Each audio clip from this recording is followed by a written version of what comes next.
இறைமகன் இயேசு கிறிஸ்துவில் மிகவும் பிரியமான சகோதர சகோதரிகளே, பெற்றோர்களே, பெரியோர்களே, குழந்தைகளே, இளையோரே, நண்பர்களே, உங்களை ஆண்டவர் இந்த நாளிலே ஆசீர்வதிக்கின்றார்.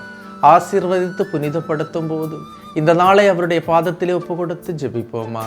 அன்பு தெய்வமே, இந்த நாளை உம்முடைய பாதத்திலே ஒப்பு கொடுத்து ஜெபிக்கின்ற மக்கள், ஆண்டவர் இந்த இறைவார்த்தையை கேட்பதற்கு ஆவலாக கூடியிருக்கின்ற மக்கள், முழந்தாள் படியிட்டு இந்த இறைவார்த்தையின் ஆற்றல் சக்தி எனக்கு கிடைக்க வேண்டும் என்று இருக்கின்ற மக்களை ஆசீர்வதியும். உம்முடைய இறைவார்த்தையை தந்து தூய ஆவியின் அருளை தந்து இந்த மக்களை புனிதப்படுத்தும், திடப்படுத்தும். ஆண்டவரே, இந்த மக்கள் செல்லுகின்ற பாதையை நலன்களால் நிரப்பும். இந்த நாள் இவர்களுக்கு ஆசீர்வாதமான நாளாக இருக்கட்டும், ஆசீர்வதியும். அன்புமிக்கவர்களே, இன்றைய நாளிலே நாம் தியானிப்பதற்காக எடுத்துக்கொண்ட இறைவார்த்தை எசேக்கியேல் புத்தகம் 36ஆம் அதிகாரம் 25, 26 இறைவார்த்தைகள். நான் தூய நீரை உங்கள் மேல் தெளிப்பேன், உங்கள் எல்லா அழுக்கிலிருந்தும் நீங்கள் தூய்மையாவீர்கள், உங்கள் எல்லா சிலை வழிபாட்டு தீட்டையும் நான் அகற்றுவேன். ஆண்டவர் இந்த தருகின்ற செய்தி, தூய நீரை கடவுள் உன்மேல் தெளித்து எல்லா அழுக்கிலிருந்தும் தூய்மைப்படுத்தி உன்னை மேன்மையடைய செய்கின்றார். இறை வார்த்தை என்ற தூய நீரை உன்மேல் தெளிக்கின்றார்.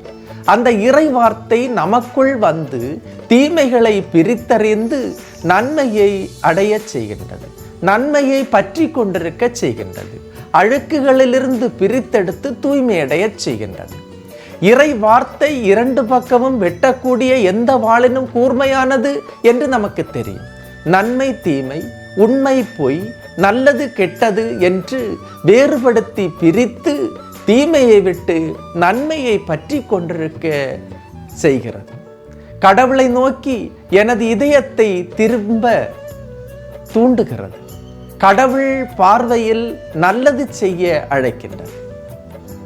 ஒருவர் என்னை பார்த்து நாங்கள் பேசி கொண்டிருக்கும் போது அவர் என்னோடு சொன்னார், இன்று நான் பாவ சங்கீர்த்தனம் செய்வது இறை வார்த்தையை அளவுகோலாக வைத்து பாவ சங்கீர்த்தனம் செய்கின்றேன் என்றார். அதாவது அன்புமிக்கவர்களே, ஒரு இறை வார்த்தையை எடுத்து அந்த இறை வார்த்தைக்கு எதிராக நான் செய்த ஒவ்வொரு பாவங்களையும் தவறுகளையும் குற்றங்களையும் பட்டியலிட்டு பாவ சங்கீர்த்தனம் செய்கிறேன்.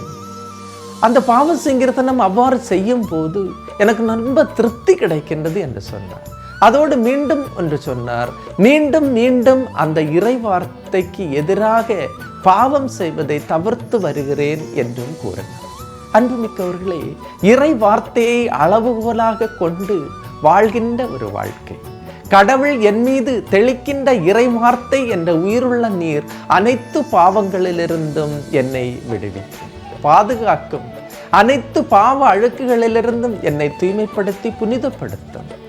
என்றும் என்னை வாழ வைக்கின்ற ஜீவ தண்ணீராக, உயிருள்ள தண்ணீராக என்னுள் அது ஊற்றெடுக்கும்.